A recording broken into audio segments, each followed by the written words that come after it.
नमस्कार बच्चों, आपका स्वागत है हमारे इस YouTube चैनल क्रेजी इंडियन 4 में। आज से हम एक श्रृंखला चलाएंगे जिसके तहत हम कक्षा 9 विज्ञान के सभी चैप्टरों को आसानी से हल करेंगे। पहले हम थ्योरी पढ़ेंगे, उसके बाद क्वेश्चन को सॉल्व करेंगे। तो हमारा जो विज्ञान का पहला अध्याय है, पहला चैप्टर है, उसका नाम क्या है? हमारे आसपास के पदार्थ, जिसको हम अंग्रेजी में कहते हैं मैटर इन आवर सराउंडिंग्स। और आज हम इसको बढ़िया से पढ़ेंगे, आपको एकदम बेसिक से बेसिक लैंग्वेज में पढ़ाएंगे।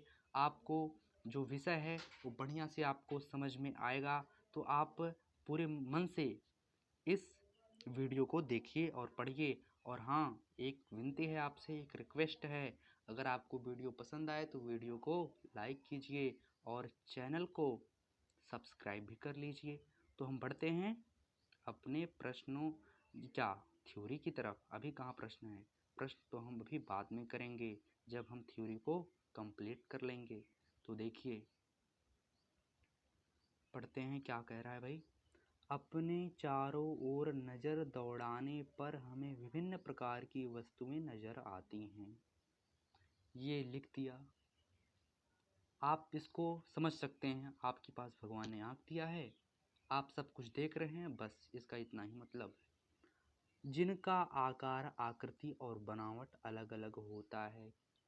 इतना कठिन शब्दों का प्रयोग क्यों किया गया? जिससे आपको समझ में ना आए, लेकिन हमारा ये YouTube चैनल आपको आसान से आसान भाषा में समझाएगा। जैसे कि एग्जाम्पल, बिना उदाहरण के आप नहीं समझ सकते। तो देखिए, जिस तरह आम का वृक्ष होता है उस तरह इमली का वृक्ष नहीं होता। जिस तरह भैंस होता है उस तरह गाय नहीं होती। ठीक, जिस तरह घोड़ा होता है उस तरह गधा नहीं होता है। इसमें कई सारे अंतर हैं, शारीरिक रूप से और मानसिक रूप से भी हैं। हर तरह से इसमें कुछ ना कुछ अलग होता है। तो आगे बढ़ते हैं। तो देखिए, इस विश्व में प्रत्येक वस्तु जिस सामग्री से बनी होती है उसे क्या कहते हैं? तो उसको वैज्ञानिकों ने क्या कहा? वैज्ञानिकों ने उसे क्या दिया नाम? पदार्थ नाम दिया।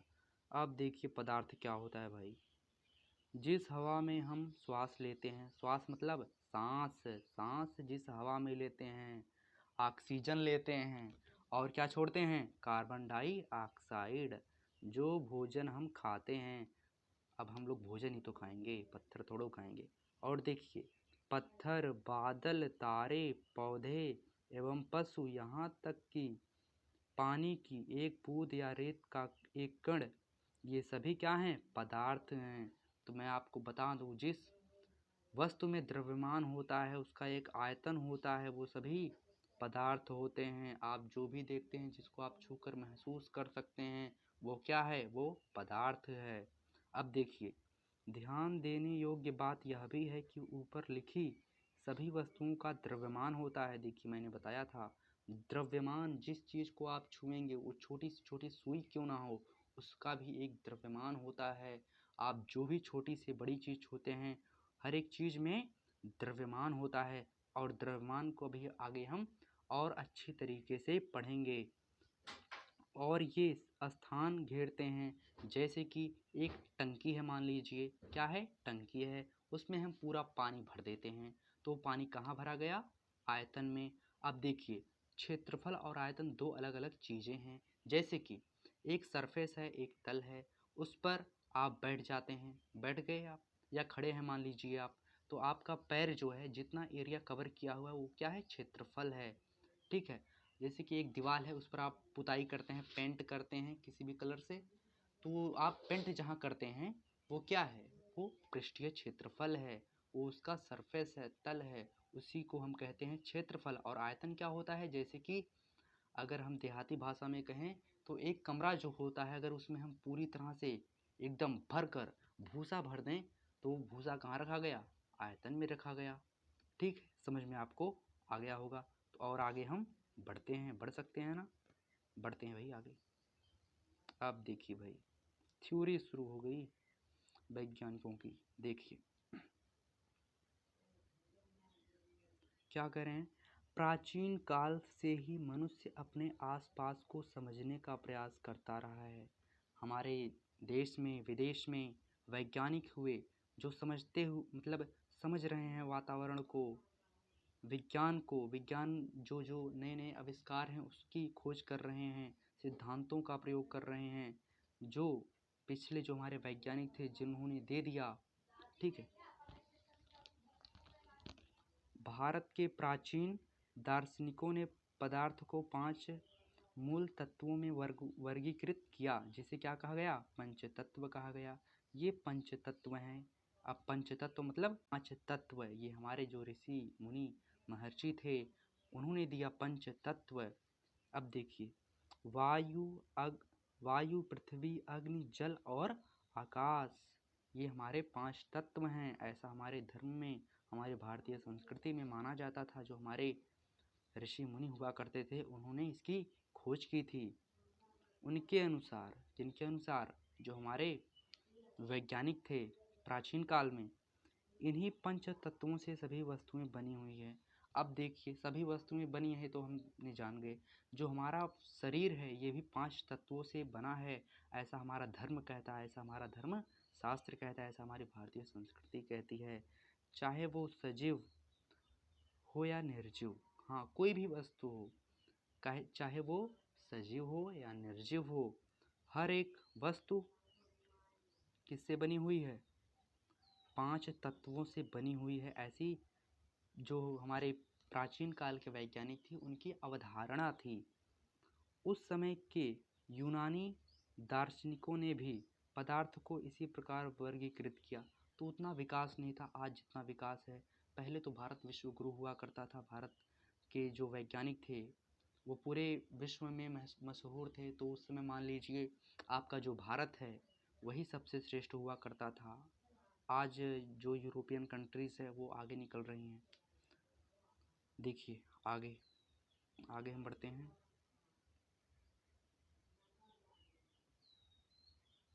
आधुनिक वैज्ञानिकों ने पदार्थ को भौतिक गुणधर्म एवं रासायनिक प्रकृति के आधार पर, आप समझिए इसको, आधुनिक मतलब आज के जो वैज्ञानिक हैं, जो खोज करता हैं, पदार्थ को भौतिक गुणधर्म अर्थात उनकी जो आकृति है, बनावट है, उनका जो आकार है, सब कुछ पर 2 प्रकार से वर्गीकृत किया है। जो पदार्थ है इसी के आधार पर उनकी आकृति, बनावट, इस सब के आधार पर उनको 2 प्रकार में डिवाइड कर दिया है। अब देखिए, इस अध्याय में हम भौतिक गुणों के आधार पर पदार्थ के बारे में ज्ञान अर्जित करेंगे, मतलब जानेंगे बस। पदार्थ के रासायनिक पहलुओं को आगे के अध्यायों में पढ़ेंगे। अभी सिर्फ हम भौतिक गुणों के बारे में ही जानेंगे, ठीक है। अब देखिए भाई, आगे बढ़ते हैं हम। देखिए,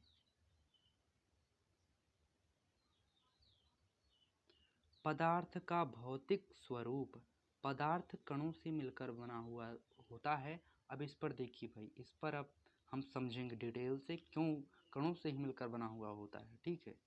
देखिए, बहुत समय तक पदार्थ की प्रकृति के बारे में 2 विचारधाराएं प्रसिद्ध थीं।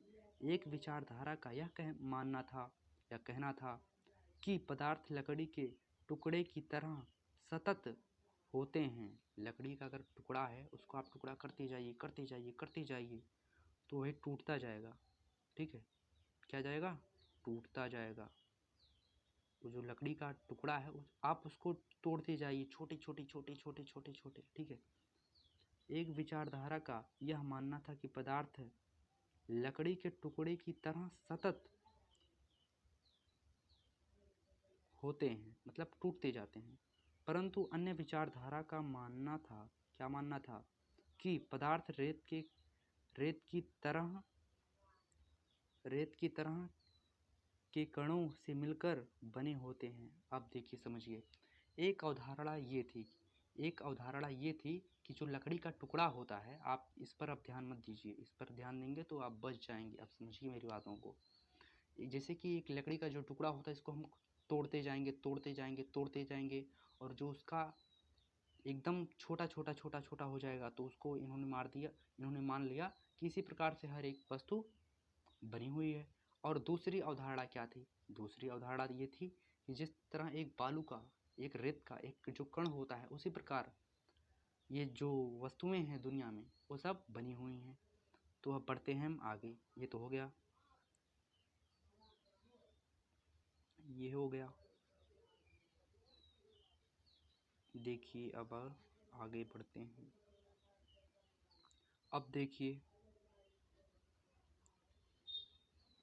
यहाँ पर क्रियाकलाप दिया गया है। ये क्या क्रियाकलाप दिया गया है, ये आप खुद से करेंगे अगर आप चाहते हैं।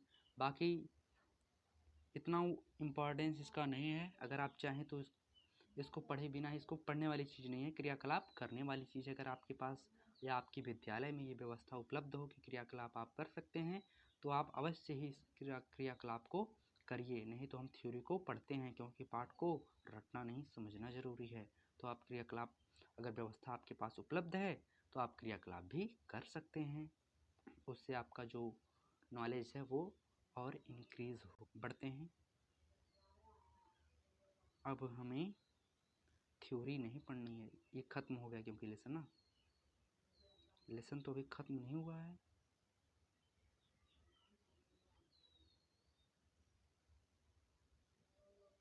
हमने इतना पढ़ा। हाँ देखिए, यहाँ से शुरू होता है, फिर से आ जाइए भाई, फिर से देखिए आ गया हमारा, आ गया चैप्टर। देखिए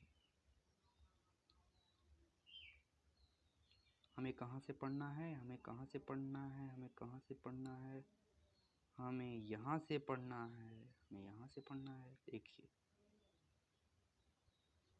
यह प्रयोग दर्शाता है कि पोटेशियम परमैंगनेट के बहुत थोड़े से क्रिस्टलों से पानी को बहुत अधिक मात्रा 1000 लीटर भी रंगीन हो जाती है। जब आप इस क्रियाकलाप को करेंगे तभी आपको आगे की जो बातें हैं वो समझ में आएंगी। अगर आपको ये बात समझ में नहीं आ रही हो तो कोई बात नहीं, क्योंकि आपने क्रियाकलाप को नहीं किया है। ठीक है, इससे हम ये निष्कर्ष निकाल सकते हैं कि पोटेशियम परमैंगनेट के केवल एक क्रिस्टल में कई सूक्ष्म कण होते हैं। ये कण छोटे छोटे कणों में विभाजित होते रहते हैं। अब आपको, मैं जानता हूँ आपको समझ में नहीं आ रहा है, ठीक है, लेकिन मैंने इस क्रियाकलाप को किया है तो मैं आपको समझा देता हूँ। ठीक है, आपको मैं समझा देता हूँ, क्योंकि बिना समझे आप आगे बढ़ नहीं सकते। ठीक है, देखिए मान लीजिए एक ये गिलास है, आप घर पर करिए, कर ही लीजिएगा, पोटेशियम परमैंगनेट को छोड़िए, आप घर पर गिलास में कर लीजिएगा, कोई दिक्कत नहीं है। ठीक है, ये मान लीजिए गिलास है, ठीक है, इसमें आपने क्या भर दिया, पानी भर दिया।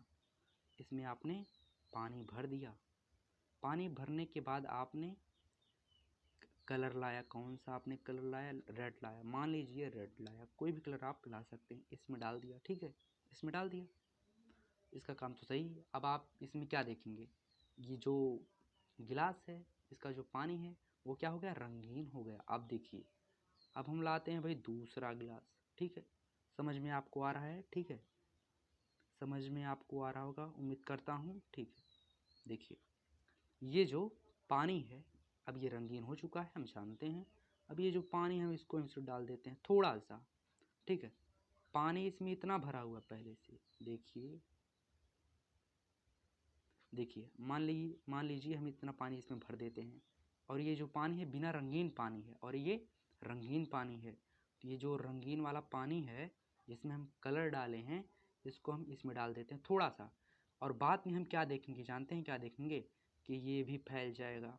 ये जो कलर है, यद्यपि जो इसका कलर है वो इतना बोल्ड नहीं रहेगा, लेकिन हल्का कलर इसमें रहेगा ज़रूर। उसके बाद क्या करते हैं हम, उसके बाद ये जो कलर है हल्का भले है, इसमें पानी डालते हैं साफ़ एकदम स्वच्छ पानी। उसके बाद इसको हम इसमें डाल देते हैं। ठीक है, इसमें डाल देते हैं तो ये भी हल्का हल्का कलर हो जाएगा इसमें भी। ठीक है, ऐसे ही हम करते जाते हैं, करते जाते हैं, करते जाते हैं। तो हमें इससे ये प्राप्त होता है कि अगर हम, जो पदार्थ होते हैं ये छोटे छोटे कणों से मिलकर बने हुए होते हैं। देखिए जिस तरह इसमें जो पानी के जो जल जो था उसका जो अणु थे वो बहुत छोटे छोटे होते हैं, मॉलिक्यूल्स होते हैं। तो उसको हम जब इसमें डालते हैं तो भी जो रंगीन जल के जो कण हैं वो फैल जाते हैं, इसमें भी फैल जाते हैं, इसमें फैल जाते हैं, इसमें भी फैल जाते हैं। तो मिला जुला कर आपको यही समझा रहा था, और ये क्रियाकलाप आप घर पर कर सकते हैं और बिना पैसा लगाए। अगर आपके पास, आप थोड़ा अच्छे स्कूल में पढ़ते हैं तो वहाँ पर क्रियाकलाप करने की व्यवस्था उपलब्ध होगी, तो वहाँ पर आप कर सकते हैं। ठीक है, कर सकते हैं। तो उम्मीद करते हैं आपको ये समझ में आ गया होगा। अगर आपको वीडियो अच्छा लग रहा है तो वीडियो को लाइक कर दीजिए और चैनल को सब्सक्राइब कर दीजिए। अगर मन करे तो दोस्तों को शेयर कर दीजिए, क्योंकि ज्ञान देने से बढ़ता है, दूसरों की हेल्प करने से ज्ञान और ज़्यादा बढ़ता है। ठीक है,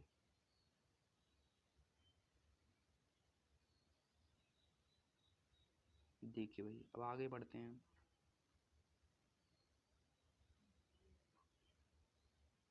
अब देखिए हम यहाँ से पढ़ते हैं, यहाँ से पढ़ते हैं, कहाँ से पढ़ते हैं, यहाँ से पढ़ते हैं। पदार्थ के कणों के अभिलाक्षणिक गुण।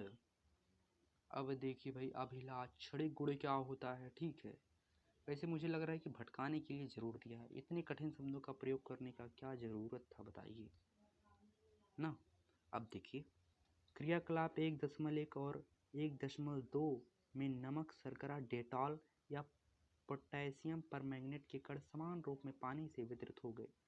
अब आपके पास डेटॉल हो, शर्करा हो, नमक हो, कुछ भी हो, इसमें से ऐसा नहीं है कि आपके पास इसमें से कुछ उपलब्ध नहीं होगा। ज़्यादा से ज़्यादा नमक तो होगा ही आपके पास, डेटॉल तो होगा ही, नहाने का साबुन। ठीक है, अब देखिए वितरित हो जाते हैं, जो मैंने आपको क्रियाकलाप में बताया। इसी प्रकार जब हम चाय, कॉफ़ी या नींबू पानी बनाते हैं, क्या नींबू पानी मतलब पानी गिलास लिए, उसमें क्या निचोड़ दिए नींबू, उसके बाद नमक, उसके बाद घटक दिए भैया, पाचन अच्छा रहेगा। और देखिए भाई, बढ़िया से पढ़ना चाहिए, सीरियस होकर नहीं पढ़ना है। ठीक है, देखिए हम कहाँ तक पहुँचे थे। इसी प्रकार जब हम चाय, कॉफ़ी या नींबू रस पानी या नींबू पानी बनाते हैं तो एक पदार्थ के कण दूसरे पदार्थ के कणों के रिक्त स्थानों में समावेशित हो जाते हैं। यह दर्शाता है कि पदार्थ के कणों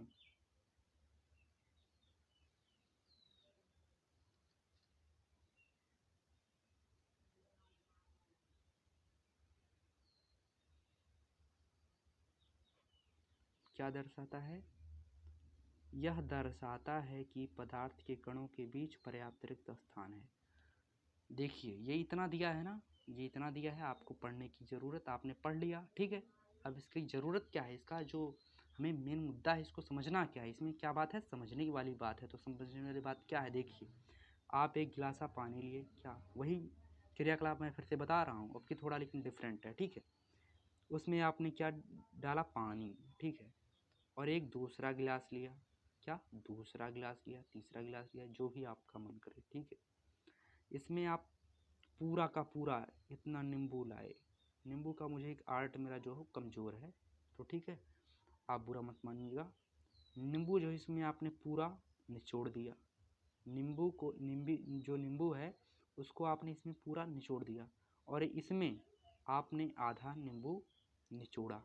ठीक है, इसमें पूरा, इसमें आधा, और एक आपने तीसरा लिया, उसमें आपने उसका एक तिहाई भाग ही, एक तिहाई मतलब एक नींबू का 4 भाग काटा, उसका जो तीसरा भाग है वो आपने इसमें मिलाया। तो सबसे अगर देखा जाए वीआईपी जो रहेगा, जो वीआईपी नींबू का रस रहेगा, जिसको हम पियेंगे तो अलग ही टेस्ट, अच्छा टेस्ट रहेगा, ये रहेगा सबसे ज़्यादा। ठीक है, तो इसमें नींबू का जो स्वाद है वो ज़्यादा रहेगा, इसमें कम रहेगा, इसमें इससे भी कम रहेगा। ठीक है, लेकिन मान लीजिए ऐसे ही हम करते गए करते गए करते गए, कोई एक गिलास है उसमें हम चौथाई तिहाई मतलब उसका एकदम छोटा पार्ट काट कर डालेंगे नींबू का। ऐसा नहीं कि उसमें नींबू का स्वाद नहीं आएगा, आएगा, लेकिन अल्प मात्रा में आएगा। इसमें भी देखिए आया, इसमें भी आया, इसमें भी आया। क्यों आया? क्योंकि जो पदार्थ हैं, क्योंकि जो जल है उसके छोटे छोटे कण होते हैं। कैसे होते हैं ये आपको पूरा फिगर बनाकर समझाना पड़ेगा, तभी तो उसमें समावेशित होते हैं। जो जल के कण होते हैं उसमें रिक्त स्थान होता है। ठीक है, रिक्त स्थानों में जो नींबू के कण होते हैं उसमें समावेशित हो जाते हैं। जब हम पीते हैं तो हमें स्वाद मिलता है। ठीक है, देखिए ये है आपके जल के कण हैं, जल के कण हैं, इसमें जल के कण हैं। और जब हम नींबू को निचोड़ते हैं, क्या निचोड़ते हैं? नींबू निचोड़ते हैं या कोई चीज़ डालते हैं, ठीक है। तो देखिए ऐसे इसमें जो है रिक्त स्थान जो है वो भर जाता है और इसमें पूरी तरह से अच्छी तरह से मिल जाता है और वो जल के कणों के साथ मिल जाता है। तो उसको हम बाद में अपनी आवश्यकता के अनुसार उसका उपयोग कर लेते हैं, ठीक है। इतना आपको समझ में आ गया होगा ना। अब देखिए आगे बढ़ते हैं हम। हाँ, एक चीज़ मैं आपको बताना भूल गया। देखिए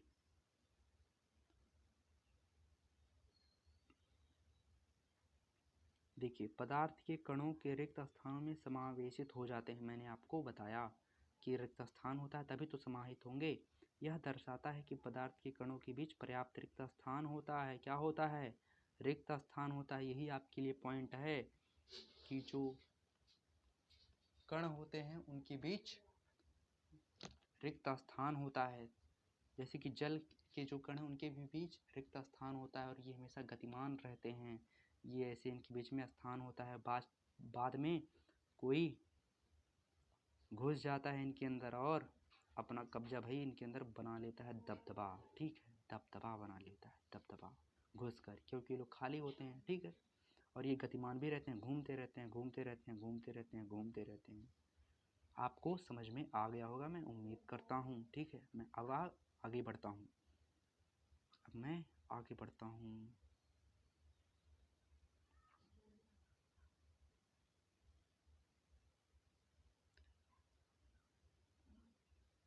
अब देखिए एक प्रैक्टिकल और है। अब इस तरह मैं आपको यहाँ से तो करा तो नहीं सकता, लेकिन आपको समझा सकता हूँ। अगर आपके पास समुचित व्यवस्था उपलब्ध होगी तो आप घर पर भी कर सकते हैं, कॉलेज में कर सकते हैं, स्कूल में कर सकते हैं, ठीक है। तो देखिए यहाँ पर क्या है। अब यहाँ पर लिखा गया है पदार्थ के कण निरंतर गतिशील होते हैं। क्या होते हैं? गतिशील। मैंने क्या कहा? गतिशील। घूमते रहते हैं, नाचते हैं, ऐसे ऐसे ऐसे ऐसे ऐसे ऐसे नाचते हैं। इन लोग को नाचने में बड़ा मज़ा आता है। ये लोग नाचते हैं, खुश रहते हैं भाई। अब देखिए इन लोग को बोर्ड का एग्ज़ाम तो देना नहीं है, नाचेंगे नहीं। अब देखिए पदार्थ के कण निरंतर गतिशील होते हैं। यही मैंने आपको बताया कि जो पदार्थ के कण गतिशील होते हैं। कैसे होते हैं आप कहेंगे? हाँ, पदार्थ के कण जो हैं गतिशील कैसे होते हैं आप पूछेंगे। देखिए आप अपने घर पर जाइए, ठीक है। घर पर आप होंगे ही, ठीक है। दुकान पर जाइए, घर पर जाने की जरूरत नहीं, दुकान पर जाइए, शॉप पे जाइए, शॉप। दुकान पर गए आप, शॉपकीपर से आपने क्या बोला? हमें एक पैकेट 10 रुपया वाली अगरबत्ती दे दो, 50 वाली, आपके पास जितना पैसा हो भैया, ठीक है। अगरबत्ती लेकर आए।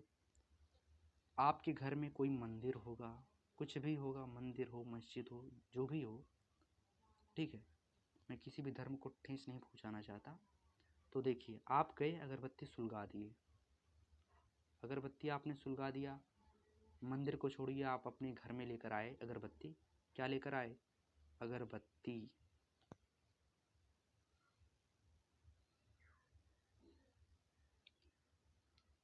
क्या लेकर आए आप?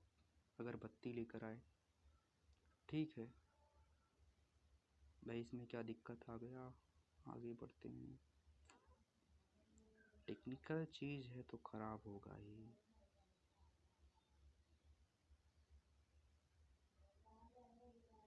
देखिए हम क्या पढ़ रहे थे। हाँ, नहीं नहीं, ये नहीं, ये नहीं। पदार्थ के कण निरंतर गतिशील होते हैं भाई, यही मुद्दा था ना, यही था हमारा मैटर। अब देखिए मैटर को हम समझाते हैं बढ़िया से। क्या कहा गया? पदार्थ के कण निरंतर गतिशील होते हैं। तो आप क्या लाइए? अगरबत्ती, मोटा मोटा अगरबत्ती लेकर आए आप। अगरबत्ती में लगा दीजिए आप माचिस और इसको घर में रख दीजिए। तो आप जब घर में रखेंगे तो आप कुछ देर बाद देखेंगे कि आपके घर में, आपके कमरे में जो अगरबत्ती की सुगंध है वो फैल जाएगी दूर दूर तक, ठीक है। और आप उसको सूंघ सकते हैं। कैसे? क्योंकि जो पदार्थ के कण हैं जो इससे निकल रहा है, जो इससे क्या निकल रहा है, जो इससे धुआं निकल रहा है, वो पूरे जो एरिया है जो वायु में मिल जाता है, जैसे कि वायु है, ठीक है, वायु है, वायु के कण आप छोटे छोटे होते हैं, आप ये जानते ही हैं। रिक्त स्थान होता है, आप जानते हैं। गतिशील कैसे होता है, अगरबत्ती लाइए, सुलगाइए, उसके बाद क्या होगा, आप देखेंगे कि जो धुआं है वो पूरे कमरे में भर गया और आपको उसको अनुभव कर सकते हैं, आपको सुगंध मिलने लगती है। तो इससे आप जान सकते हैं कि जो कण होते हैं वो गतिशील होते हैं, वो उड़ते रहते हैं। और ज़्यादा अगर गतिशीलता के बारे में पूछा है, किसके बारे में, गतिशीलता, सबसे ज़्यादा गतिशीलता किसके अंदर होती है, मूवमेंट की क्षमता, घूमने की क्षमता किसके अंदर होती है, तो वो है गैस। पानी कभी नहीं उड़ेगा, जब आपको उसको प्रेशर देंगे तभी वो उड़ेगा, दाब मारेंगे तभी उड़ेगा। ठोस जैसे कोई पत्थर है रखा गया तो अपने आप उड़ जाएगा, नहीं उड़ेगा ना, जब आप उसको फेंकेंगे तब उड़ेगा। देखिए, अब देखिए अगली बार हम क्या पढ़ते हैं। अब नेक्स्ट जो हमारा है, अब हम पढ़ेंगे जो पदार्थ के कण होते हैं वो एक दूसरे को आकर्षित करते हैं। आकर्षित कैसे करते हैं, आप कहेंगे भाई, आकर्षित कैसे करते हैं। जो पदार्थ के कण होते हैं एक दूसरे को आकर्षित करते हैं, जैसे कि जो ठोस होता है उसमें मान लीजिए आपने एक ईंटा लिए, क्या लिए, ईंटा, ईंटे को आपने तोड़ा तोड़ा तोड़ा तोड़ा तोड़ा, एकदम चुकना चुकना कर दिया ना, एकदम छोटे छोटे उसके कण हो गए, ठीक है। तो उसके बाद आप देखेंगे कि जो उसके छोटे छोटे कण हैं वो क्या है, उसके एकदम अंतिम हैं, ठीक है। इसके बाद भी अगर आप तोड़ेंगे किसी ऐसे यंत्र से जो उसको तोड़ सकता हो तो आप तोड़ सकते हैं, ठीक है। तो इसमें अब आप देखेंगे कि जो एक कण है, ठीक है, अब आप ये सोच सकते हैं कि जो कण है इन कणों से ही मिलकर एक ठोस का निर्माण हुआ था, जिसको आप जब आघात करते थे तो वो आसानी से नहीं टूटता था, बाद में ये टूटा। इन छोटे छोटे कणों से ही मिलकर ये बना हुआ था। अब आप ये जानेंगे कि ठोस जो होता है अब क्यों आकर्षित करते हैं। देख लीजिए, जो गैस होता है इसमें गतिशीलता अधिक होती है, ये आकर्षित नहीं कर पाते हैं, उतना ज़्यादा नहीं कर पाते जितना ठोस करते हैं, क्योंकि इसमें स्थिरता रहती है। क्या रहती है, स्थिरता। अगर कोई चीज़ अधिक स्थिर है तो उसका मतलब आप जान जाइए कि उसमें वो ठोस हो सकता है। सबसे ज़्यादा स्थिरता किसके अंदर होती है, ठोस के अंदर होती है।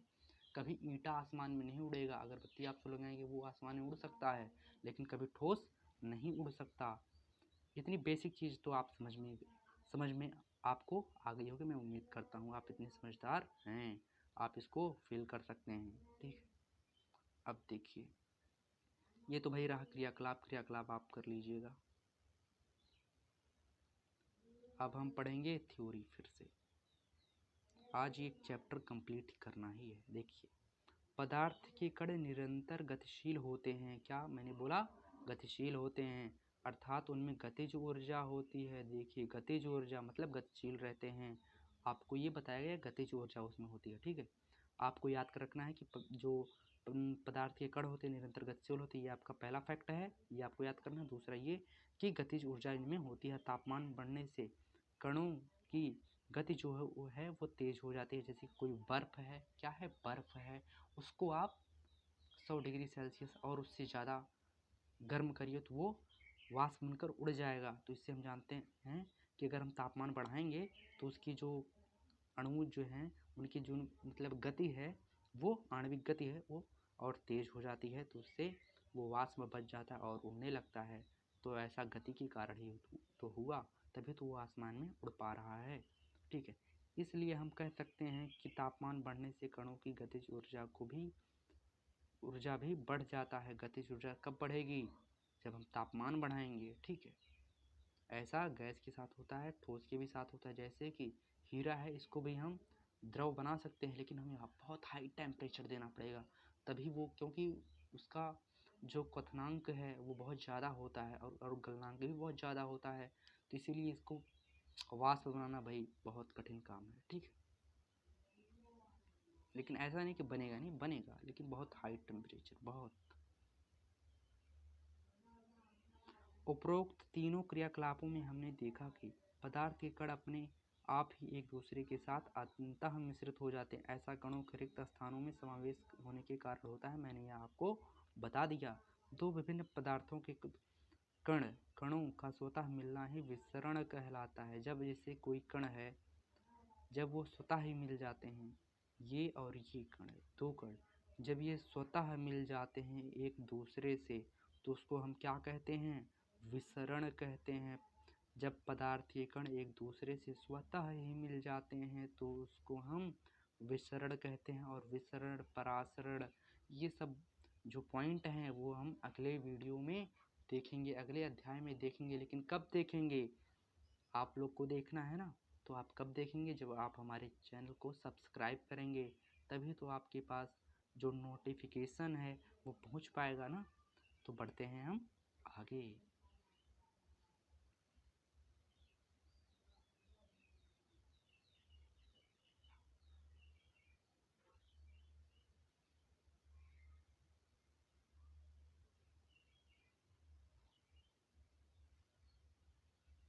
अब देखिए, नहीं तो आप लोग ये मुझे बताया नहीं गया, इतना पढ़े नहीं हम लोग। कणों का स्वतः मिलना ही विसरण कहलाता है। हमें यह भी पता चलता है कि गर्म करने पर विसरण तेज हो जाता है। ऐसा क्यों होता है? सही बात है भाई, हमने इतना पढ़ा। क्यों होता है ऐसा? जब हम टेम्परेचर को बढ़ाते हैं, गर्म ज़्यादा करते हैं, तो विसरण तेज से कैसा होता है? जैसे कि वायुमंडल है, ठीक है, वह क्या है? वायुमंडल है। अगरबत्ती को हमने सुलगाया, इसका जो धुआं इसमें जाकर मिल गया। क्यों मिल गया भाई? ऐसी कौन सी मित्रता हो गई कि ये मिल गई भाई यहाँ से? हाँ, ऐसी कौन सी गहरी मित्रता है, हमें भी बताओ। और इसी के लिए ये कह रहा है कि आगे पढ़ो, आगे पढ़ो। NCERT है, ये चीज़ों को समझाती है आपको। इससे आपको रटना नहीं है, समझना है। NCERT का काम ये है कि हम समझाएंगे बच्चों को। ठीक है, आगे हम देखते हैं। देखिए दोस्तों, उपरोक्त तीनों क्रियाकलाप सुझाते हैं, बताते हैं कि पदार्थ के कणों के बीच एक बल कार्य करता है। हाँ भाई, कोई बल तो होगा जो आकर्षित करता है, ठीक है। यह बल कणों को एक साथ रखता है। हाँ, आकर्षण बल रहेगा तभी तो जो कण हैं आस पास रहेंगे। आकर्षण बल के कारण ही हो सकता है। इस आकर्षण बल, देखिए आकर्षण बल आ गया, का सामर्थ्य प्रत्येक पदार्थों में अलग अलग होता है। आकर्षण बल जिस तरह ठोस में होता है, बताइए, जिस तरह ठोस में होता है, क्या उस तरह गैस में होता है? नहीं होता है। आकर्षण बल ठोस में अलग होता है, गैस में अलग होता है, और द्रव में अलग अलग होता है। आकर्षण बल अलग अलग होता है। जो पदार्थ की अवस्थाएं हैं, अब पदार्थ की कितनी अवस्थाएं हैं आप लोग पूछेंगे, तो आप लोग पढ़े होंगे कि पदार्थ की कितनी अवस्थाएं होती हैं।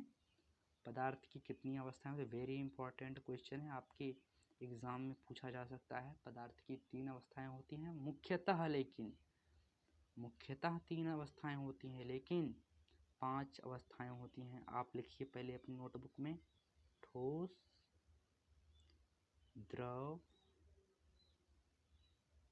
और तीसरा नंबर है गैस। इनके अलावा भी 2 और होते हैं, उनका नाम क्या है? तो एक होता है प्लाज्मा। क्या होता है? प्लाज्मा।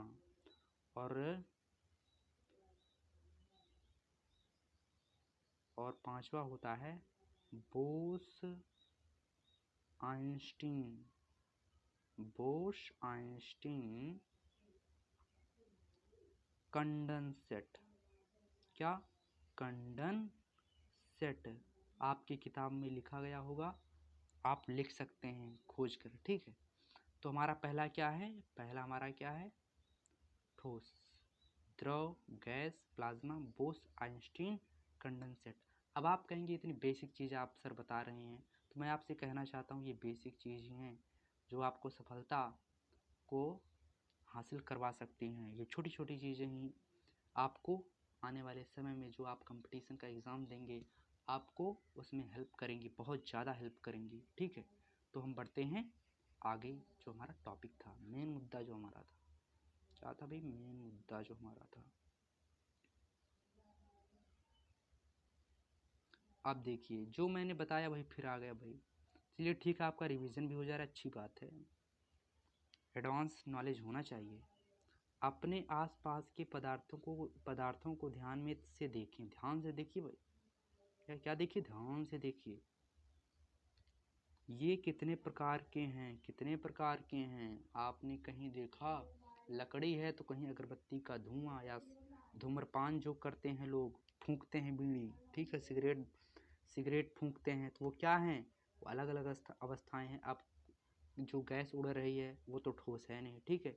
हम पाते हैं कि पदार्थ अपने 3 रूप में होता है। हम क्या पाते हैं, अब जो पदार्थ वो कितने प्रकार का होता है, ठोस, द्रव, गैस, पंच तत्व। अभी यहाँ पर हमें नहीं पढ़ना है, वो प्राचीन अवधारणा थी। ये कौन सी अवधारणा, ये आधुनिक अवधारणा है, ठीक है। पदार्थ की ये 3 अवस्थाएं उसके कणों के विभिन्न विशेषताओं के कारण होती हैं। हाँ, जो कण हैं उनके जो जिसके कण देखिए, जिसके कण जो अधिक पास पास होते हैं उनको क्या कहते हैं, ठोस कहते हैं।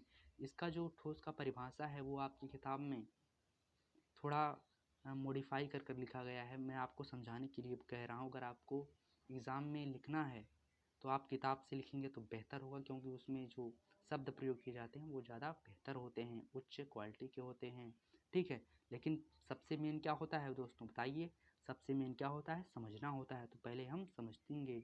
जब आप समझेंगे कि जो ठोस होते हैं उनके कण पास पास होते हैं तो उनको हम क्या कहते हैं, ठोस कहते हैं, ठीक है।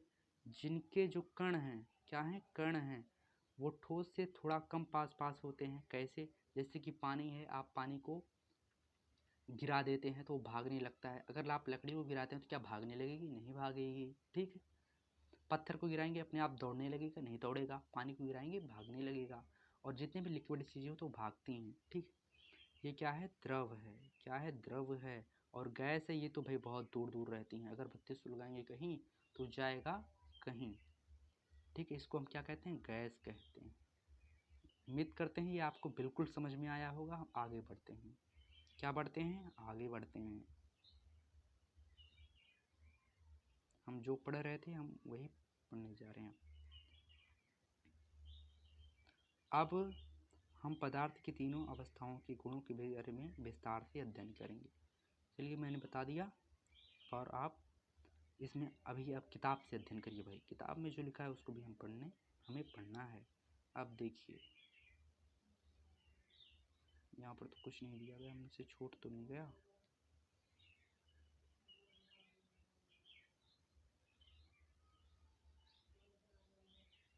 देखिए भाई, हम कहाँ थे। अब देखिए, सबसे पहले जो है, सबसे पहले हम किसका उदाहरण देखते हैं, ठोस का। उपरोक्त सभी उदाहरण से ठोस के हैं। अब आप किताब पढ़ेंगे, आपके पास NCERT की किताब होगी या किसी भी प्रकाशन की किताब होगी, तो आप इसको पढ़ेंगे तो आपको क्रियाकलाप दिया जाएगा तो आप उसको समझ सकते हैं, ठीक है। हम देख सकते हैं कि इन सभी का एक निश्चित आकार, स्पष्ट सीमाएं तथा स्थिर आयतन होता है, यानी नगण्य संपीड्यता होती है। तो यहाँ पर कहने का सिर्फ एक मतलब है कि जो ठोस वस्तुएं होती हैं, जो ठोस पदार्थ होते हैं, उनका एक निश्चित आयतन होता है, वो कभी उससे हटती नहीं। जैसे कि पानी है, वो अपना आयतन बदल सकता है, आप उसको जितने में रखेंगे उतने में ही रहेगा। अगर आप थाल में रख देंगे तो उसमें भी वो अपना एडजस्ट कर लेगा। अगर आप उसको लोटे में रखेंगे, गिलास में रखेंगे, तो उसमें भी वो अपना आयतन एडजस्ट कर लेगा, ठीक है। लेकिन जो ठोस होता है वो ठोस होता है, उसका जो निश्चित आयतन है उसी में रहेगा। उसको आप बिना तोड़े फोड़े कहीं नहीं रख सकते, ठीक है। अब देखिए यहाँ पर क्या है, अब देखिए, बाह्य बल लगाने पर भी बाह्य बल लगाने पर, यानी कि आप उस तोड़े फोड़ेंगे फिर भी अपने आकार को बनाए रखते हैं। क्या बनाए रखते हैं, ठोस अपने बाह्य बल लगाने पर भी ठोस अपने आकार को बनाए रखते हैं। आकार को मतलब बनाए रहते हैं, वो मतलब विचलित नहीं होते। जैसे कोई पत्थर तोड़ देंगे टूट जाएगा, ठीक है, लेकिन वो अपना आकार नहीं बदलेगा। जैसे कि क्या है, एक शोले फिल्म में डायलॉग है, ठाकुर झुक सकता है नहीं, ठाकुर टूट सकता है लेकिन ठाकुर झुक नहीं सकता, ठीक है। मुझे पूरा डायलॉग याद नहीं है, अगर कहीं गलती हो तो भाई माफ़ करिए, मैं आपको समझाने के लिए कर रहा हूँ, ठीक है। फिल्म वगैरह मैं उतना ज़्यादा नहीं देखता, लेकिन मैंने देखा है, मैंने आपको बता दिया समझाने के लिए, ठीक है, समझाने के उद्देश्य से।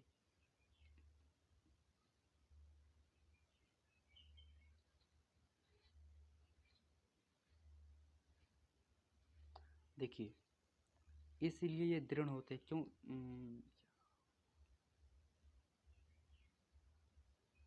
देखिए हम क्या पढ़ रहे थे, इसलिए ये दृढ़ होते हैं। क्यों दृढ़ होते हैं? क्योंकि इनका आकार नहीं बदलता, ये दृढ़ होते हैं। पत्थर है, पत्थर कितना दृढ़ होता है आपको पता होगा, ठीक है। निम्नलिखित पर विचार कीजिए। निम्नलिखित, निम्नलिखित से आप डरिए मत। निम्नलिखित मतलब जो नीचे लिखा गया है वही निम्नलिखित है, और निम्नलिखित कुछ नहीं है, ठीक है। पहला क्या है, रबर बैंड को क्या माना जाएगा? आप बताइए भाई, रबर बैंड क्या है? ठोस है कि द्रव है कि गैस है? इसमें आपके दिमाग की जो क्षमता है उसकी परख ली जाती है। आपके जो आपका दिमाग है उसको और ज़्यादा डेवलप किया जाता है। क्या खींचकर इसका आकार बदला जा सकता है?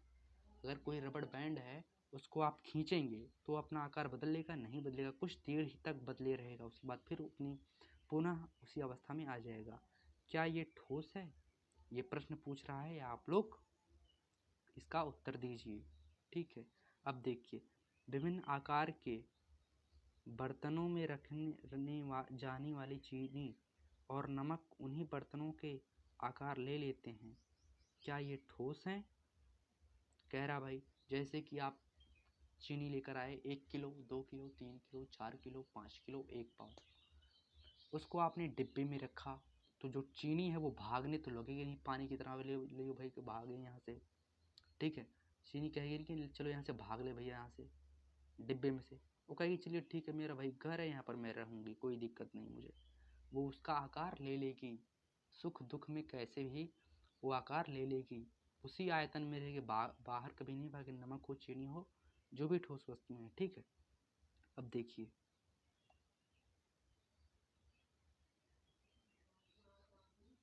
अब देखिए क्या कह रहा है भाई यहाँ।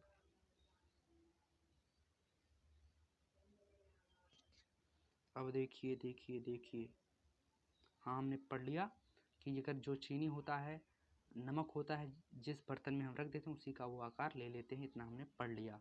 स्पंज क्या है? क्या यह ठोस है? लेकिन फिर भी इसका संपीड़न संभव है, क्यों? संपीड़ित मतलब इसको हम, संपीड़न मतलब उसको हम उस पर दाब लगा सकते हैं, उसको मतलब दबा सकते हैं, मरोड़ सकते हैं, ठीक है, लेकिन टूटता वो नहीं। क्यों नहीं टूटता? उस पर हम दाब तो लगा सकते हैं ना, संपीड़ित कर सकते हैं उसको। देखिए, ये सभी ठोस हैं। क्या कह रहा है अब?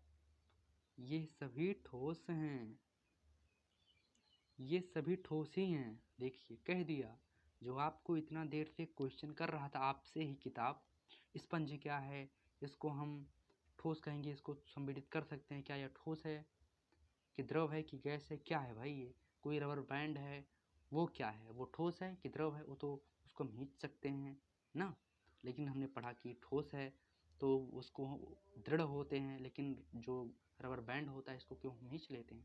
देखिए, उत्तर ये एनसीईआरटी जो है वो समझा रहा है खुद बच्चों को। बाह्य बल लगाए जाने पर, क्या बाह्य बल लगाए जाने पर रबर बैंड का आकार, देखिए बाह्य बल लगाया गया ठोस पर, और हमने पहली बार ही पढ़ा था बाह्य बल जब तक नहीं लगाया जाएगा तब तक वो अपना आकार नहीं परिवर्तन करेंगे। अगर करेंगे भी तो पूरी तरह से नहीं करेंगे, जब जब बाह्य बल लगाया जाएगा अपने आकार को नहीं खोएंगे, ठीक है। पत्थर है, अगर तोड़ देंगे तो पानी की तरह पिघल नहीं जाएगा, ठीक है, वो उसी आकार में टूट जाएगा, लेकिन अपना आकार और आकृति जो उसका भौतिक गुणधर्म उसको नहीं बदलेगा। टूट सकता है, उसका आकार बदल सकता है, लेकिन वो लिक्विड कभी नहीं बन सकता। ठोस है तो उससे द्रव नहीं बन जाएगा, जो पत्थर है। देखिए, आप समझ गए होंगे भाई, इतना बता रहे हैं। बाह्य बल लगाए जाने पर रबर बैंड का आकार बदलता है, हमने इतना जाना, और बल हटा लेने पर पुनः यह अपने मूल आकार में आ जाता है। अब देखिए, मान लीजिए आपने लिया एक प्लास्टिक का कोई फाइबर का चीज़, मान लीजिए आपने लिया इरेज़र जो होता है, अगर आपके पास बड़ा वाला हो तो आप उसको मोड़िए, उसके बाद छोड़ दीजिए, फिर वो उस तरह हो जाएगा जिस तरह है, ठीक है। कोई एक रबड़ है, उसको आप खींचिए, तो जो उसका बाद में जब उसको खींचेंगे तो क्या होगा, तो चौड़ा हो जाएगा और ज़्यादा, उसके बाद छोड़ देंगे तो पुनः उसी अवस्था में आ जाएगा जिस अवस्था में पहले था। जब हम बाह्य बल लगाते हैं तो उसकी आकृति में परिवर्तन होता है, लेकिन बाद में हमेशा के लिए परिवर्तन नहीं होता, ये आपको ध्यान रखना है। हमेशा के लिए नहीं, जब तक आप बाह्य बल को लगाएंगे तब तक ही, ठीक है।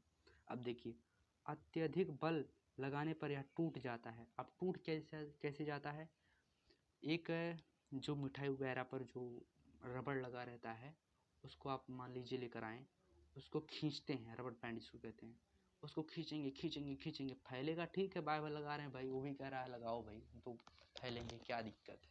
लेकिन आप कह दिए, आप कसम खा लिए, नहीं हम तोड़ कर तुम्हें रहेंगे, कोई दिक्कत नहीं, तोड़ेंगे तुम्हें, तो आप खींचेंगे खींचेंगे खींचेंगे खींचेंगे, आप उसको तोड़ ही डालेंगे, तो उसमें उसकी क्या गलती है, वो टूट गया, लेकिन उसने अपने आप को द्रव नहीं बनाया, ठीक है।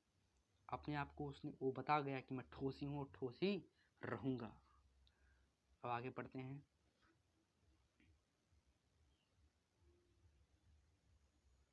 अब हम क्या करते हैं भाई, आगे पढ़ते हैं। क्या पढ़ते हैं, आगे पढ़ते हैं। चाहे हम शर्करा या नमक को अपने हाथ में लें, हाँ हमने नमक को अपने हाथ पर लिया, ठीक है, या किसी प्लेट या जार, ठीक है, उसमें हमने रख दिया। इन क्रिस्टलों के आकार नहीं बदलते, जो नमक वगैरह शर्करा है इनको सबको क्रिस्टल कहा जाता है, ये सब अपना आकार नहीं बदलेंगे अपने। मान लीजिए आप रसोई घर में से गए, ठीक है, सिंपल मैं बता रहा हूँ, रसोई घर में गए, थोड़ा सा नमक लिए, अपने हाथ पर रखे, तो क्या हुआ, आपका जितना हाथ है सब में फैल जाएगा, आप जितना रखेंगे उतना ही रहेगा वो, जितने एरिए पर आप रखेंगे नमक को उतना ही वो लिए रहेगा, उससे ज़्यादा नहीं होगा, ठीक है। स्पंज में बहुत छोटे छोटे छिद्र होते हैं, देखिए स्पंज में बहुत छोटे छोटे छिद्र होते हैं जिनमें वायु का समावेश होता है। हम देख नहीं सकते कि उसमें छिद्र है, लेकिन छिद्र होता है। जब हम इसे दबाते हैं, हमने दबाया तो वायु बाहर निकलती है। देखिए लॉजिक बता रहा है। इसे जो स्पंज होता है उसको जब दबाते हैं तो जब तक दबाए रहते हैं तब तक उसकी आकृति में परिवर्तन रहता है, उसके बाद फिर उसी तरह हो जाता है। तो ऐसा क्यों होता है, देखिए बता रहा है।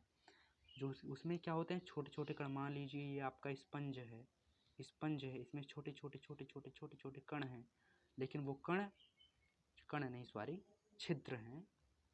अगर मुझसे कहीं गलती होगी उसके लिए माफ़ी चाहता हूँ, ठीक है।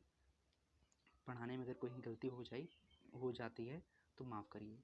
देखिए ऐसे इसमें कई सारे छिद्र होते हैं, ठीक है। छिद्र होने के कारण इसमें वायु जाती है, समावेशित हो जाती है, उसके बाद जब हम इसको मोड़ते हैं तो निकल जाती है, ठीक है। इतना आप समझ गए होंगे। और देखिए जिससे इसका संपीड़न संभव है, मतलब संपीड़ित संपीड़न जो आप बार बार आ रहा है, इसका एक मतलब होता है किसी चीज़ को आप दबा सकते हैं। क्या सकते हैं, दबा सकते हैं।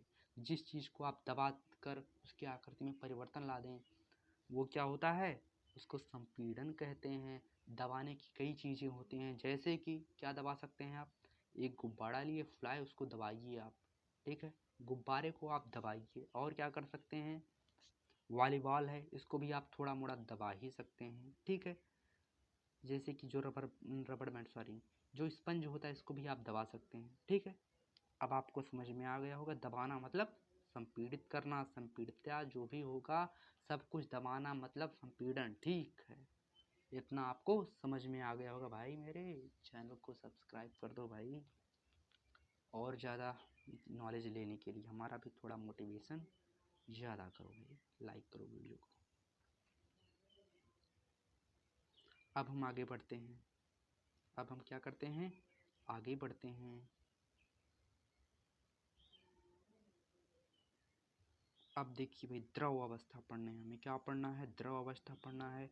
तो तैयार हो जाइए द्रव अवस्था को पढ़ने के लिए। जो हौसला है आपका, जो आपका हौसला है, आप में जो ताकत है उसको आप बर्बाद मत करिए, आप उसका सही इस्तेमाल करिए। ऊर्जा आपके अंदर होनी चाहिए। अभी आप युवा हैं, ठीक है, देखिए हम क्या पढ़ रहे हैं, द्रव अवस्था के बारे में पढ़ रहे हैं, आप भूल मत जाइएगा। ठीक है, आप भूल मत जाइएगा, जो हम पढ़ रहे हैं आपको याद होना चाहिए। अब देखिए निम्नलिखित इतना बताइए, नीचे लिखा गया है बस उसी को कहना है। निम्नलिखित वस्तुओं को एकत्रित करिए, क्या करिए, जल, पानी भाई हर घर में होगा, ठीक है, खाना पकाने का तेल, रसोई में जाइए तेल लीजिए बस, दूध है, दूध भी कुछ लोगों के घरों में होगा, उपलब्ध होगा, जूस, शीतल पेय, इतनी चीज़ जो है आप व्यवस्थित करिए अगर आपको क्रियाकलाप करना है तो, अन्यथा करने की ज़रूरत नहीं है। अगर आप इंटरेस्टेड हैं तो आप करिए। विभिन्न आकार के बर्तन, अलग अलग आकार के जो बर्तन हैं, जैसे कि जो कटोरी होता है, कटोरा कहते हैं हमारे यहाँ देहात में, ठीक है, कटोरी, कटोरा, थाली और भी कई चीज़ें। प्रयोगशाला के एक मापक सिलेंडर की सहायता से इन बर्तनों में 50 ml पर निशान लगा लें। ये सब भाई है। अब क्रियाकलाप है तो इसको आप कैसे पढ़कर आप समझ नहीं सकते, इसको आप कर कर ही समझ सकते हैं। तो इन सबको हम करते हैं, पेंडिंग में डाल देते हैं, आप इसको करिएगा भाई, ठीक। ये सब आपका काम है, आप करिएगा, अगर आपका मन करेगा तो करिएगा भाई, उपलब्ध होगी व्यवस्था तभी आप करिएगा। प्रेक्षण से हम पाते हैं कि द्रव का आकार नहीं लेकिन आयतन निश्चित होता है। कहने का मतलब, मैं इस क्रियाकलाप को छोड़कर आपको दूसरा समझाता हूँ, अगर मैच कर जाता तो कोई बात नहीं, ठीक है। देखिए आपने क्या लिया, लोटा, लोटा मुझे बनाना तो आता नहीं, देखिए कुछ भी हो आपने इसमें भर दिया, क्या भर दिया, पानी, जल, जूस, जो भी हो, लिक्विड हो, लिक्विड फॉर्म उसका हो, आपने भर दिया, ठीक है। आपने उसके बाद लिया क्या, गिलासा, गिलास कहते हैं हिंदी में, शुद्ध हिंदी में, ठीक है, गिलास, गिलास में आपने भर दिया जूस। अब देखिए जूस वही है, जूस हो या पानी हो, मान लीजिए इसमें पानी, इसमें भी पानी, आयतन तो इसका एक ही है ना, आयतन तो इसका एक ही है, आकार हम बदल रहे हैं लेकिन कोई बात नहीं। मान लीजिए थाली है, थाली में अगर हम भर देते हैं पानी को, इसका जो आयतन है वो निश्चित होता है, लेकिन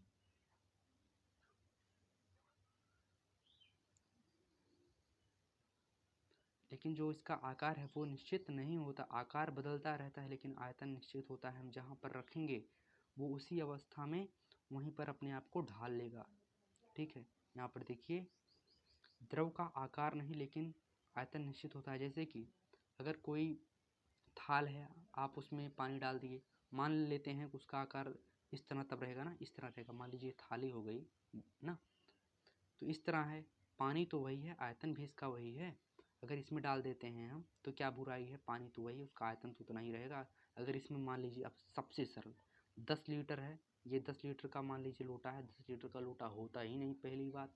मान लीजिए ये 10 लीटर का लोटा है, ये 10 लीटर, इसमें जो थाल है इसमें हम पानी डाल दिए हैं, तो आयतन तो भाई बराबर है, इसमें लोटे में डालें, लोटी में डालें, ठीक है, कटोरी में जाने, कटोरा में जाने, लेकिन हमारा सिर्फ एक ही मकसद है, आयतन भाई बराबर है। 10 लीटर इसमें डाले हैं, 10 लीटर इसमें डाले हैं, 10-10 लीटर, 10-10 लीटर बराबर है। यही इससे ही हमें विशेषकर मतलब है कि आयतन बराबर है, यही हम समझना चाहते हैं, यही हमें NCERT समझा रही है।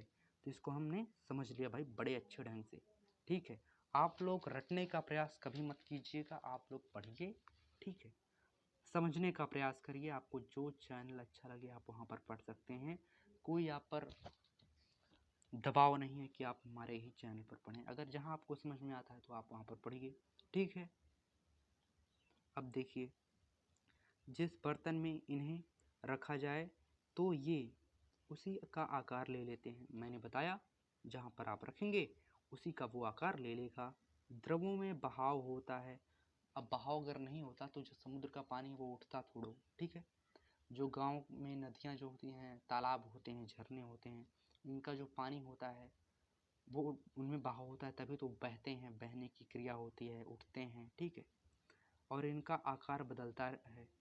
अब आप जैसे कि मान लीजिए आप ज़मीन पर भी गिराएंगे तो उसका दूसरा आकार होगा, लोटे में रखेंगे दूसरा आकार होगा, जिस आकृति का कोई जो बर्तन है उसी तरह से उसका आयतन भी उसी में सीमित रहेगा, इसलिए ये दृढ़ नहीं होते हैं, तरल होते हैं। क्या पकड़ना है, ये तरल होते हैं। द्रव क्या होते हैं, तरल होते हैं, अपना आकार बदलते हैं लेकिन आयतन निश्चित होता है। ठीक है, हमने इतना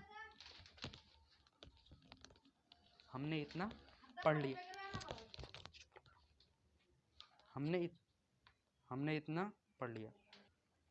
तो दोस्तों हमने क्या पढ़ा था, क्रियाकलाप 1.4 और 1.5 से 5 के संदर्भ में हमने देखा कि ठोस और द्रव का विसरण द्रवों में संभव है।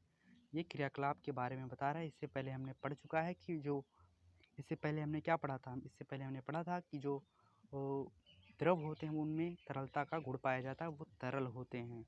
वातावरण की गैस विसरित होकर जल में घुल जाती है। अब देखिए यहाँ पर आपको एक एडवांस फैक्ट जानने को मिलेगा, जैसे कि जो पानी होता है, पानी, आप लोग सोचते होंगे कि जो मछली है वो जीवित कैसे रहती है। तो मैं बता दूं आपको, जो हमारा वायुमंडल है, क्या है, वायुमंडल है,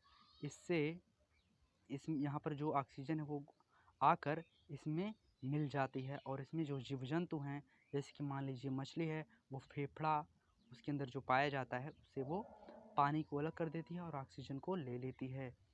ऐसा नहीं कि पानी में ऑक्सीजन पाया ही नहीं जाता, हमारे लिए नहीं पाया जाता, क्योंकि जो मनुष्य है कि ये सिर्फ वायुमंडल से ही सांस ले सकता है, पानी में सांस नहीं ले सकता बिना किसी यंत्र के। ठीक है, कुछ जीव जंतु विशेष हैं जो पानी में ऑक्सीजन ले सकते हैं, अपने जो भगवान ने उन्हें प्राकृतिक रूप से बनाया है। ठीक है, उसके आधार पर ये गैस से विशेषता ऑक्सीजन एवं कार्बन डाइऑक्साइड जलीय जंतुओं तथा पौधों के लिए अनिवार्य होती हैं। देखिए भाई, ये गैस विशेषता ऑक्सीजन एवं कार्बन डाइऑक्साइड जलीय जंतुओं, यही जो मछली हैं, मेढक है और भी सर्प वगैरह जो भी जलीय जीव हैं, जितने भी जलीय जीव हैं, लाखों करोड़ों अरबों खरबों, वो सब के लिए आवश्यक है। ठीक है, सभी जीवधारी अपने जीवन निर्वाह के लिए सांस लेते हैं। देखिए भाई, सांस तो सबको लेना है, हमें भी लेना है, आपको भी लेना है, जो जीव जंतु हैं, कीड़े मकोड़े हैं, सबको सांस लेनी है, बस माध्यम अलग हो सकता है। जलीय जंतु जल में घुली ऑक्सीजन लेने के कारण सांस लेते हैं। देखिए मैंने बताया आपको, जो मछली होती है वो कैसे लेती है, जो जल में ऑक्सीजन घुला रहता है उसको लेते हैं। ऐसा नहीं कि जल में ऑक्सीजन पाया ही नहीं जाता, पाया जाता है, लेकिन हम जो हमारे लिए उपयोगी नहीं, हम उसको ले नहीं सकते। इस तरह से हम निष्कर्ष पर पहुंचते हैं। निष्कर्ष मतलब अब जो हमारा जो सारांश है, इस पर हम पहुंचते हैं कि द्रव और 3 गैसों का विसरण संभव है। द्रव जो होता है उसमें किसका विसरण संभव है, ठोस, द्रव और गैस, तीनों का विसरण संभव है। ठोसों की अपेक्षा द्रवों में विसरण की दर अधिक होता है।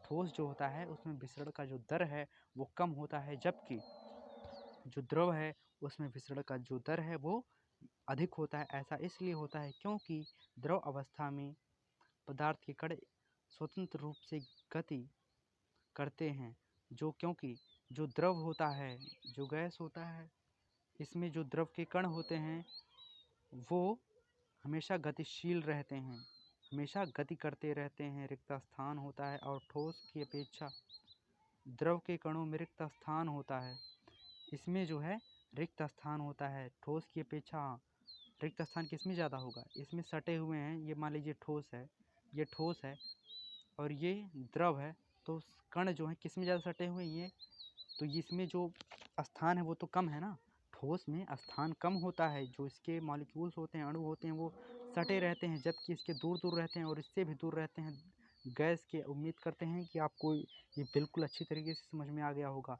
सबसे ज़्यादा अगर सटे कण होते हैं तो ठोस के होते हैं, दूसरे नंबर पर द्रव के होते हैं, तीसरे नंबर पर गैस के होते हैं। ठीक है, ठोस, द्रव, गैस इस तरह चलता है।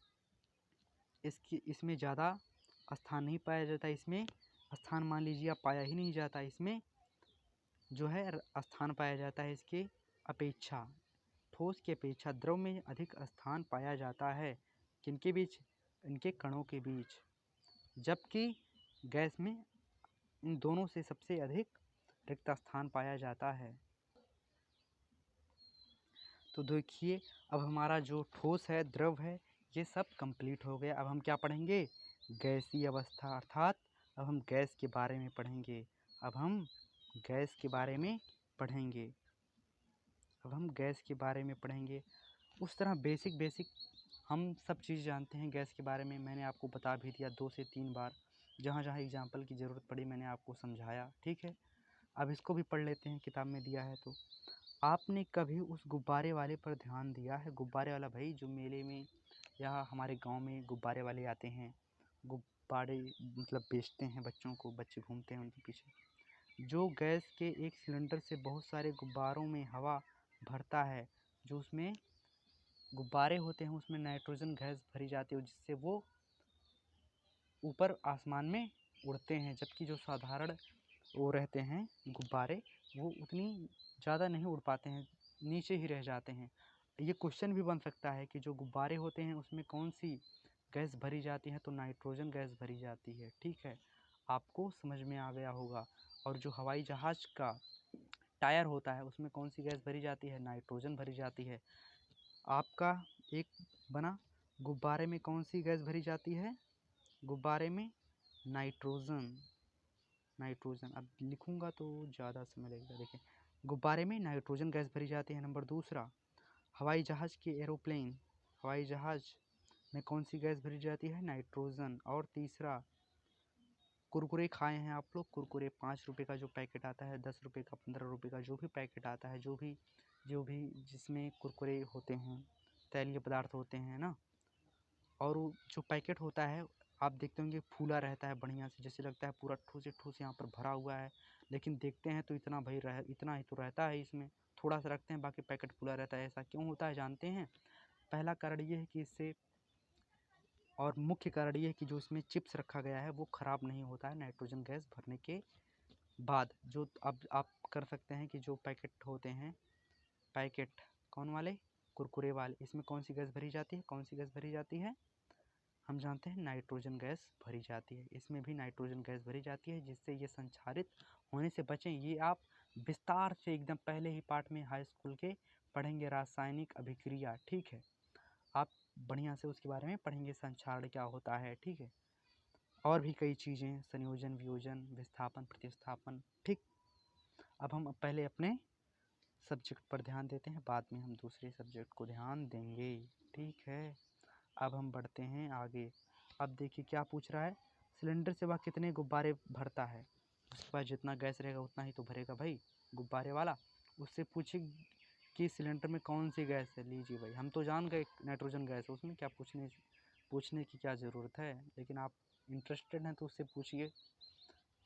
कम ही है कि जैसे कि आप लोग जानते होंगे कि जो गाँव में आते हैं, कुछ लोग रहते हैं जो ऐसा काम करते हैं, वो प्रायः अशिक्षित होते हैं, उन्हें इतना पता नहीं रहता। तो अगर आप पूछेंगे कौन सी गैस भरी होती है, तो कुछ लोग बता सकते हैं कि हाँ इसमें नाइट्रोजन गैस भरी जाती है। लेकिन अधिकतर जो बहुतया हैं वो आपको नहीं बता सकते इसमें कौन सी गैस भरी है, भले ही वो काम करते हैं, ठीक है। अब देखिए, क्रियाकलाप है तो क्रियाकलाप को हम नहीं करेंगे, हम आते हैं अपने इस पेज पर, जिस पेज को हम पढ़ रहे थे, गैसीय अवस्था पढ़ रहे थे ना हम। अब देखिए, हम पढ़ रहे थे गैसीय अवस्था। हमने देखा कि ठोसों एवं द्रवों की तुलना में गैसों की संपीड्यता काफ़ी अधिक होती है। अब देखिए, संपीड्यता, ठोस, द्रव और गैस। आप जाइए, इसका कहने का क्या मतलब है, जाइए ठोस पत्थर है ना, उस पर अपना हाथ मारिए, ऐसे पीटिए उसको, या कोई ईंट है उस पर पीटिए, अपने हाथ से उसको दबाइए। आप सोचिए कि तोड़ दें इसको, लेकिन टूटेगा नहीं, ठीक है। पत्थर को तोड़िए, नहीं टूटेगा।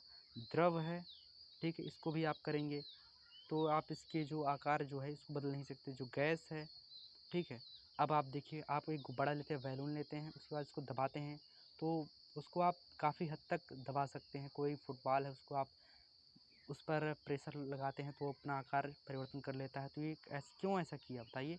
उसके आकार में परिवर्तन क्यों हुआ? संपीड़ितता के कारण, संपीड़न के कारण। जब आपने किसी चीज़ को बढ़िया से दबाया और वो उसका आकार परिवर्तन हो गया तो उसको क्या कहते हैं? संपीड़ितता का गुण पाया जाता है, संपीड़ित हो गया, संपीड़ितता कहा जाता है, ठीक है। इसको संपीड़ितता अधिक होती है। किस में अधिक होती है? आप बताएंगे किस में अधिक होती है? गैस में अधिक होती है। संपीड़ितता सबसे अधिक किस में होती है? गैस में होती है। किस में होती है? संपीड़ितता गैस में होती है। और सबसे कम संपीड़ितता किस में होती है? ठोस में होती है। उससे कम द्रव में, और सबसे कम गैस में। तो भाई इतना तो समझ में आ गया होगा। अब आगे बढ़ते हैं। अब हम आगे बढ़ते हैं।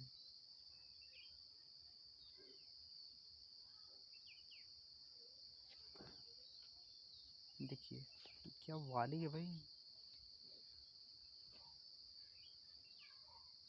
देखिए क्या कह रहा है, हमारे घरों में खाना बनाने में उपयोग की जाने वाली, हमारे घरों में खाना बनाने वाली गैस जो उपयोग की जाती है उसके बारे में हम जानते हैं। वाली द्रवीकृत पेट्रोलियम गैस, इसको क्या कहते हैं? एलपीजी। एलपीजी आप सभी के घरों में होगा, या अस्पतालों में दिए जाने वाले ऑक्सीजन सिलेंडर में संपीड़ित गैस होता है। क्या होती है? संपीड़ित गैस होती है। आजकल वाहनों में ईंधन के रूप में कौन सी गैस का प्रयोग किया जा रहा है? तो सीएनजी। ये पूरा चांस है एलपीजी और सीएनजी को आप बढ़िया से तैयार कर लीजिए। संपीड़ित मतलब आप समझ ही गए होंगे। एलपीजी के बारे में 8 से 10 लाइन आप याद कर लीजिए। याद कैसे करेंगे? रटकर नहीं, मैं बता दे रहा हूँ आपको, रटना नहीं है, समझना है। ठीक है, किताब आप पढ़िए इत्मीनान से और समझिए। सीएनजी और एलपीजी के बारे में आपके का जो एग्ज़ाम होगा उसमें प्रश्न पूछेंगे, मेरा ये अनुभव है। ठीक है, अब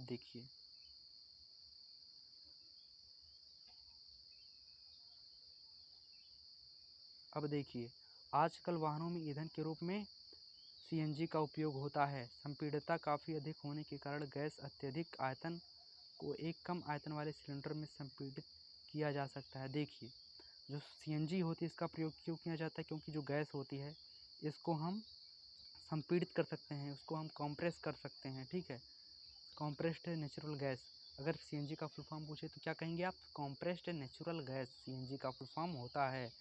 और इसीलिए इसका प्रयोग किया जाता है क्योंकि हम जो गैसें होती हैं उसको हम संपीड़ित, अधिक से अधिक संपीड़ित कर सकते हैं, इसीलिए सीएनजी गैस का उपयोग किया जाता है। ठीक, आप लोग समझ गए होंगे। एलपीजी को भी संपीड़ित कर सकते हैं, अस्पतालों घरों में तो होता ही है ना। और बाद में आप प्रेम से अपने घर पर आते हैं, खाना बनाते हैं बढ़िया। ठीक, एवं आसानी से स्थान से दूसरे स्थान तक भेजा सकते। जैसे आप गए मार्केट में गए, एलपीजी खरीदने, लेकर आए अपने घर पर। कहाँ लेकर आए? होम, अपने घर पर आए, बढ़िया आप खाना बना रहे हैं रसोई घर में। ठीक है, तो कम से कम अगर आपके घर में कम लोग हैं तो 1 महीना तो चलेगा ही। ठीक है, उससे ज़्यादा भी चल सकता है, कम भी चल सकता है।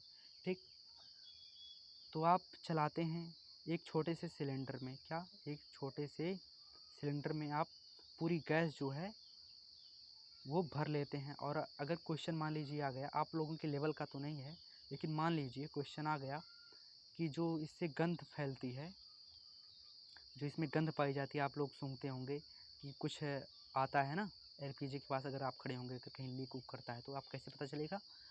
तो इसमें कौन सी गैस पाई जाती है? प्रश्न आता है, पहली बार प्रश्न आता है कि इस एलपीजी में कौन सी गैस पाई जाती है जिससे हमें पता चलता है कि लीक हो रहा है, और इसमें मिलाया जाता है कौन सी गैस? एथिल एल्कोहल नहीं, इथाइल मैन कैप्टन इसमें गैस पाई जाती है, जिससे हमें पता चलता है कि गैस जो है वो लीक हो रही है, या हमें जिससे हम गंध के माध्यम से सूंघ सकते हैं। ठीक है, हमारी नाकों तक पहुंच जाता है। अब देखिए हमारी नाक तक पहुंचने वाला गंध से बना रसोई में प्रवेश किया हम कैसे जान सकते हैं? वही मैंने बताया, इथाइल मैन कैप्टन जो होता है ना, उसी से हम सूंघ सकते हैं, गंध के माध्यम से जान सकते हैं कि हाँ भाई एलपीजी से खाना बन रहा है या एलपीजी लीक कर रहा है। जिस घर में एलपीजी होगा, आप लोग रसोई में जाइए तो आपको थोड़ा पता चल जाएगा कि हाँ एलपीजी है। पाइप के पास जाइएगा। ठीक है, क्या पकाया जा रहा है, ये गंध हम तक कैसे पहुंच जाती है? ये भी होता है भाई, जो खाना बन रहा है उस भी में पता चलता है कि हाँ ये चीज़ बन रही है। खाने की गंध के कण जो है वायु में मिल जाते हैं, वही मैंने बताया ना, कण में मिल जाते हैं और हमारे नाकों तक पहुंच जाते हैं, और रसोई से फैलकर हम तक पहुंच जाते हैं। यह गंध के कारण यह गंध के कण और दूर भी जा सकते हैं, कहीं बहुत दूर जा सकते हैं। इनकी जितनी क्षमता रहेगी, पके हुए गर्म खाने की महक दूर दूर तक पहुंच जाती है। इसका कहने का यही मतलब है। इसके कहने का यही मतलब है। देखिए, पके हुए गर्म खाने की महक हमारे तक कुछ ही क्षण में पहुंच जाती है। इसकी तुलना ठोस एवं द्रव में विसरण से करें। इसकी तुलना ठोस एवं द्रवों के विसरण से करें। हाँ तो भाई तुलना कर सकते हैं ना। ये विसरण तो इसमें हो रहा है कि यही तो मैंने पिछली बार आपको बताया था कि विसरित हो जाते हैं। विसरित मतलब जो कण है, जैसे मान लीजिए मोमबत्ती का मैंने उदाहरण दिया था। मोमबत्ती के जो कण हैं ना, वो वायु में मिल जाते हैं, तभी हमारे नाकों तक पहुंचते हैं। तभी हम अनुभव कर सकते हैं, आभास कर सकते हैं कि कोई अगरबत्ती की महक है। हमें पता चल जाता है कि अगरबत्ती का महक है। ठीक है, तो कैसे हुआ? ये मान लीजिए वायु है, इसका एक अलग एरिया है, अपने एरिया में घूम रहा है। ये गया, हमने सुलगा दिया अगरबत्ती। ठीक है, जबान फिसल जा रही है बार बार, बहुत देर हो गया क्लास चला रहे हैं। ठीक है, ये देखिए, ये गया, मिल गया, तो इसको हम क्या कहते हैं? विसरण कहते हैं। ये स्वतः मिल जाना, क्या स्वतः मिल जाना ही क्या कहलाता है? विसरण कहलाता है। तो यहाँ पर क्या हुआ? यहाँ पर विसरण की प्रक्रिया हुई। यहाँ पर विसरण की प्रक्रिया हुई। अगरबत्ती के जो धुआं है वो वायु में मिल गया, तो इसको हम कहते हैं विसरण। ऐसे कुछ भी हो सकता है, खाने की महक भी हो सकती है ना। आप लोग इतना समझदार हैं, आप लोग जान गए। कणों को तेज गति और अत्यधिक रिक्त स्थानों के कारण गैसों का अन्य गैसों में विसरण बहुत तीव्रता से होता है। देखिए, इसमें खाली है, ये गया, सोचा अब तो भाई जगह है, लाओ घुस लेते हैं आराम से, क्या दिक्कत है। ये चला गया, इसमें अपना स्थान बढ़िया बना लिया। ठीक, अगर कहीं ज़मीन खाली हो तो लोग कैसे छिका लेते हैं ना गांव में, तो वैसे ये भी जो द्रव हैं, तो विसरण की प्रक्रिया भी वैसे ही होती है, विसरण हो जाता है वहाँ पर। अब देखिए क्या कह रहा है, क्या पदार्थ अपनी अवस्था को बदल सकता है? बिल्कुल बदल सकता है, लेकिन पढ़ेंगे आगे हम। अपने प्रेक्षण से हम जान सकते हैं कि जल पदार्थ की तीनों अवस्थाओं में रहता है। ठीक है, अब देखिए, बर्फ़ है वो क्या है? ठोस है। द्रव में जैसे पानी है, लिक्विड है, लिक्विड फॉर्म है। गैस है, पानी जब बर्फ़ है उसको हम उबालते हैं तो पानी बन जाता है। पानी से अगर और ज़्यादा उबालते हैं 100 डिग्री सेल्सियस, तो क्या बन जाता है? गैस बन जाता है। ठीक है, क्या बन जाता है? गैस बन जाता है। तो हम यहाँ पर जान सकते हैं ना कि जो पदार्थ होते हैं अवस्था तो बदल सकते हैं, ठोस से द्रव, द्रव से गैस। इतना आप लोग समझ गए हैं, आगे बढ़ते हैं।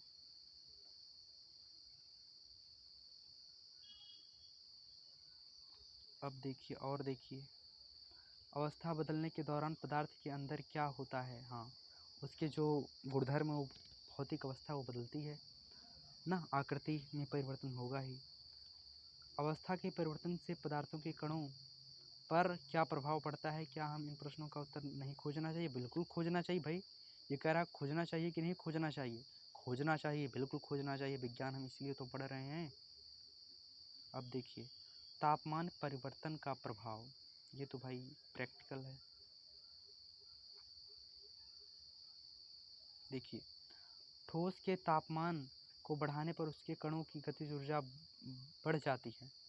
ठोस हीरा है तो उसको अगर हम उसका तापमान बढ़ाएंगे तो भी हो जाएगा। बर्फ़ है, उसका हम तापमान बढ़ाएंगे तो भी वो क्या हो जाएगा? लिक्विड हो जाएगा। बर्फ़ है, उसको हम धूप में रख दें पिघल जाएगा। ठीक है, या फिर हम उसको भाप देते हैं, या फिर हम आग जलाकर उस बर्फ़ को किसी पात्र पर रखते हैं तो पिघल जाता है। गतिज ऊर्जा में वृद्धि होने के कारण कण अधिक तेजी से कंपन करने लगते हैं, मतलब दूर दूर होने लगते हैं। ऊष्मा के द्वारा प्रदत्त की गई ऊर्जा कणों के बीच आने के कारण आकर्षण बल को पार कर देती है ना। आकर्षण बल कम हो जाता है जब जो कण हैं जब ज़्यादा गतिमान हो जाते हैं, तो आकर्षण बल का कोई महत्व नहीं रह जाता। ठीक है, अब देखिए, आकर्षण बल को पार कर लेती है, इस कारण कण अपने निर्यात स्थान को छोड़कर अत्यधिक स्वतंत्र होकर गति करने लगते हैं। जब ये लोग गतिमान होते हैं तो ये लोग छोड़ देते हैं कि हम कहाँ थे भाई, हम तो उड़ेंगे, हमारे ऊपर अब कोई नियंत्रण नहीं है। अब हमारा जहाँ मन कहेगा हम तहाँ पर जाएंगे, हमें कोई रोकने वाला नहीं है। हम अपने मन के मौजी हैं। ये इनकी विचारधारा है, लेकिन ऐसा नहीं होना चाहिए। एक अवस्था ऐसी आती है जब ठोस पिघलकर द्रव में परिवर्तित हो जाता है। देखिए, ठोस पिघलकर द्रव में परिवर्तित होता है। जिस क्या जिस जिस जिस जिस गैसीय, देखिए यहाँ से पढ़ेंगे,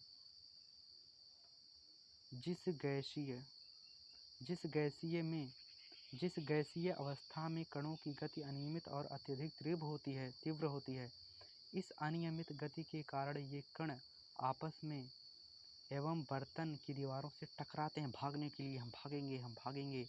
जैसे कि आप जाइए हीटर पर, पानी गर्म करिए, उसके बाद प्लेट रख दीजिए ना, उसके बाद आप देखेंगे इसमें छोटे छोटे कण लगे जाते हैं ना, जो अगर आप उसको हटाएंगे अचानक तो जो भाप है उड़ने लगता है, क्योंकि वो बेताब रहता है कि मैं कब वायु से मिल जाऊं और उड़ूं आराम से, लेकिन आप उसको ढककर भई रखते हैं। ठीक है, आपको समझ में आ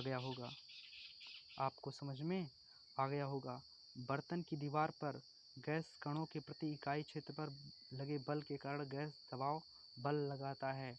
जैसे कि कुकर, आप जानते हैं कुकर, भाई सबके घर में होगा कुकर ना, प्रेशर कुकर जो होता है ना, उसमें दाल वगैरह बनाई जाती है, कई चीज़ बनाए जाते हैं ना। जब जैसे मान लीजिए ये कुकर है, दाल है, इसमें दाल पकाई जाती है, ये क्यों? गैस के माध्यम से। अब आप गए भाई, आप नहीं जानते कुकर क्या होता है, गए हैंडल खोल दिए, गैस एकदम 3 सीटी मार चुका है, 3-4 सीटी, तो अगर आप डायरेक्ट खोलेंगे तो कुछ भी हो सकता है ना, इससे दुर्घटना भी हो सकती है, किसी की जान भी जा सकती है अचानक खोलने से, क्योंकि इसमें जो कण हैं वो भागने के लिए बेताब हैं, इसमें कई कण एकत्रित हो चुके हैं। ठीक है, वो बिल्कुल स्वतंत्र होना चाहते हैं, तो ऐसा आप कभी नहीं करेंगे, मैंने आपको समझाया। ठीक,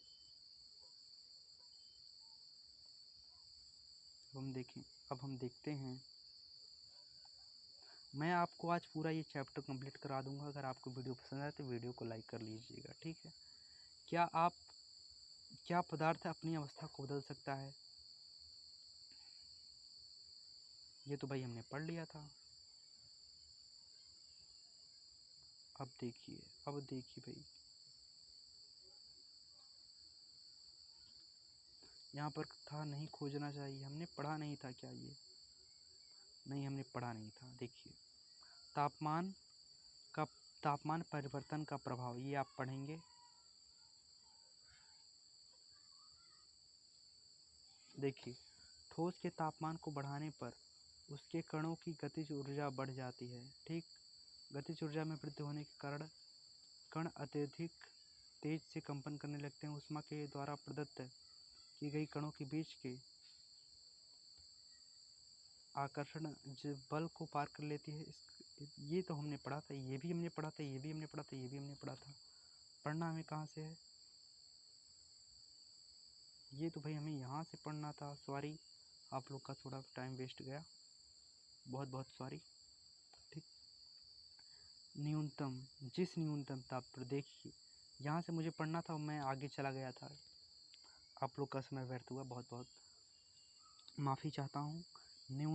जिस न्यूनतम तापमान पर ठोस पिघल कर द्रव बन जाता है उसे गलनांक कहलाता है। ये आप नोट कर लीजिए कॉपी में, ये क्वेश्चन पक्का आएगा, विकल्प में आएगा या नंबर में आएगा, 2-4, इसको आप नोट कर लीजिए, याद कर लीजिए। बर्फ़ का गलनांक 273.15 केल्विन है। गलने की प्रक्रिया यानी ठोस से द्रव अवस्था में परिवर्तन होने को संलग्न भी कहते हैं। क्या कहते हैं? संगलन कहते हैं।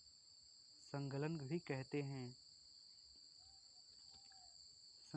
कहते हैं। किसी ठोस के गलने की प्रक्रिया में तापमान समान रहता है, ऐसे उसमें ऊर्जा कहाँ जाती है? पूछ रहा है, उसमें ऊर्जा कहाँ जाती है भाई? तापमान जब समान रहता है तो उसमें ऊर्जा गई तो गई कहाँ?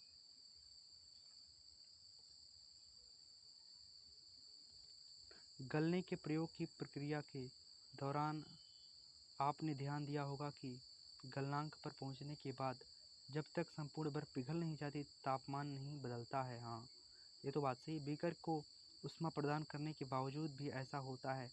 कणों के पारस्परिक आकर्षण बल को वशीभूत करके पदार्थ की अवस्था को बदलने में इस ऊष्मा का उपयोग करते हैं। क्या? ऊष्मीय जो ताप है। चूंकि तापमान में बिना किसी तरह वृद्धि दर्शाए इस ऊष्मीय ऊर्जा को बर्फ अवशोषित कर लेती है। इसमें कोई परिवर्तन नहीं होता, लेकिन फिर भी जो बर्फ है वो इस ऊष्मीय ऊर्जा को अवशोषित कर लेता है। तापमान क्योंकि समान रहता है, टेम्परेचर। यह माना जाता है कि यह बीकर में ली गई सामग्री में छुपी रहती है।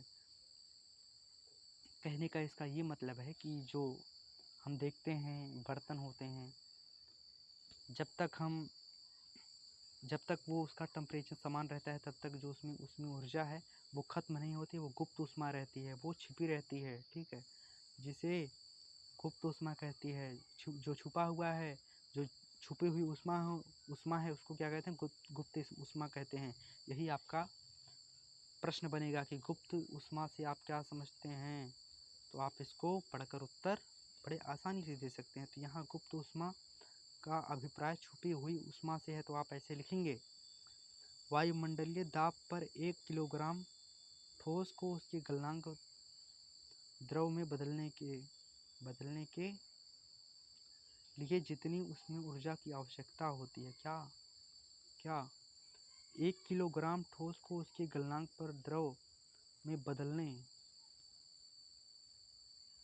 बदलने के लिए जितनी उसमें ऊर्जा की आवश्यकता होती है उसे संलग्न की प्रस्तुत ऊष्मा कहते हैं। क्या कहते हैं? प्रसुप्त ऊष्मा भी कहते हैं। अर्थात 0 degree Celsius 273 kelvin. 0 degree Celsius बराबर क्या होता है? 273 केल्विन। ये आपको याद कर लेना, ये आपके क्वेश्चन पेपर में आ सकता है। पर जल के कणों की ऊर्जा उसी तापमान पर बर्फ के कणों की ऊर्जा से अधिक होती है। अगर जहां आपको समझ में आया तो आप कमेंट कर सकते हैं, कमेंट कर दीजिएगा, हम आपके जो डाउट्स हैं उसको क्लियर करेंगे।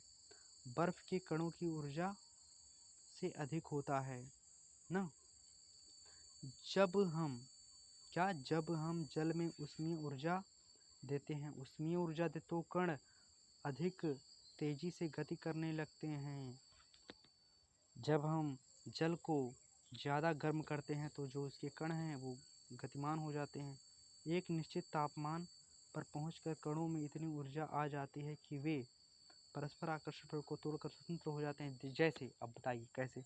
इतना आपने पढ़ा, आपको समझ में नहीं आएगा, मैं ऐसा जानता हूँ। ठीक है, अब मान लीजिए आप गए बीकर में पानी लिए, बीकर या कोई भी बर्तन हो सकता है, आप उसको हीट कर रहे हैं, गरमा रहे हैं। गर्म करते करते करते करते आपने उसको इतना गर्म किया कि वो वाष्प बनकर उड़ गया आसमान में। तो क्या कहा गया? आकर्षण बल को तोड़कर स्वतंत्र रूप से उड़ गए।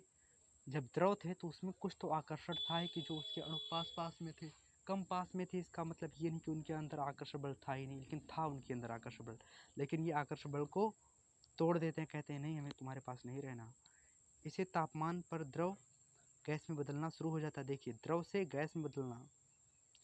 वायुमंडलीय दाब पर वह तापमान जिस पर द्रव उबलने लगता है उसे इसका क्वथनांक कहते हैं। जब उबलने लगता है तो उसको क्वथनांक कहते हैं। इतनी छोटी छोटी चीज़ें हैं, आप इसको याद करिए भाई। नहीं याद करेंगे तो क्या होगा आप जानते हैं, आप स्कोर नहीं कर सकते ज़्यादा नंबर। ठीक, इसे क्वथनांक कहते हैं। जिस पर वायुमंडलीय दाब, जिस पर तापमान द्रव उबलने लगता है, द्रव का उबलना क्या कहलाता है? क्वथनांक कहलाता है। ठीक, क्वथनांक समष्टि का गुण है, समष्टि गुण है। द्रव के सभी कणों को इतनी ऊर्जा मिलती है कि वे वाष्प में बदल जाते हैं।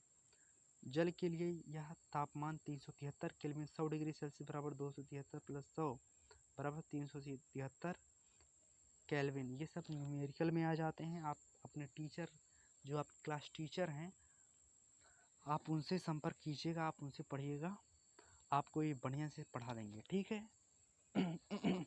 और भी कई सारे न्यूमेरिकल के सवाल हैं आपको विद्यालय में बताया जाएगा। यहाँ पर आप सिर्फ थ्योरी पढ़िए। ठीक है, क्या आप वाष्पीकरण की गुप्त ऊष्मा को परिभाषित कर सकते हैं? कर सकते हैं, क्यों नहीं कर सकते हैं। इसे उसी तरह परिभाषित कीजिए जैसे हमने संलग्न की प्रसुप्त ऊष्मा को परिभाषित किया था। संलग्न की प्रसुप्त ऊष्मा को ना 373 केल्विन 100 डिग्री सेल्सियस तापमान पर भाप अर्थात वाष्प, क्या अर्थात वाष्प, वाष्प के कणों, किसके, वाष्प के कणों में उसी तापमान पर पानी के कणों की ऊर्जा अपेक्षा अधिक ऊर्जा होती है। ऐसा इसलिए होता है क्योंकि भाप के कणों ने वाष्पीकरण की गुप्त ऊष्मा के रूप में अतिरिक्त ऊष्मा अवशोषित कर ली है। जब ऊष्मा अवशोषित कर ली गई है तब कैसे, देखिए, अतः हम यह कह सकते हैं कि तापमान बदलकर हम पदार्थ को एक अवस्था से दूसरी अवस्था में बदल सकते हैं।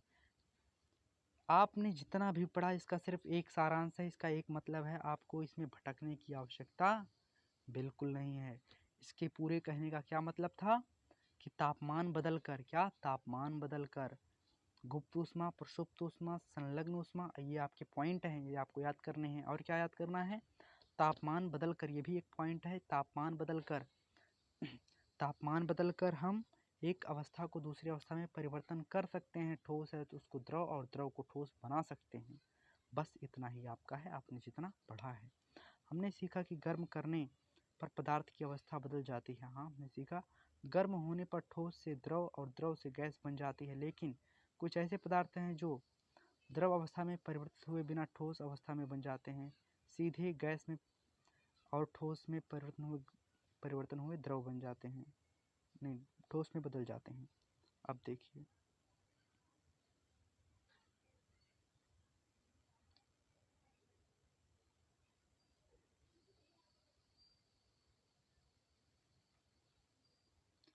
कितना पढ़ा हमने, इतना पढ़ा। अब देखिए, आज की क्लास हो गई है ज़्यादा लंबी, तो अब हम किसी अगले वीडियो में मिलते हैं और यहीं से हम कंटिन्यू करेंगे। कहाँ से, यहीं से हम कंटिन्यू करेंगे।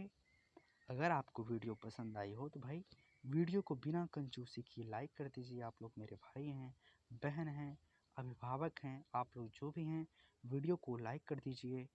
ठीक है, वीडियो को लाइक कर दीजिए, चैनल को सब्सक्राइब कर दीजिए और ज़्यादा अच्छे वीडियो को पाने के लिए। ठीक, इसी तरह की वीडियो आपको दिए जाएंगे जब आप ऐसा सपोर्ट करेंगे। सब्सक्राइब और लाइक करिए। तो मिलते हैं किसी अन्य वीडियो में, तब तक के लिए जय हिंद, जय भारत। खुश रहिए, स्वस्थ रहिए, मस्त रहिए। जय हिंद, जय भारत।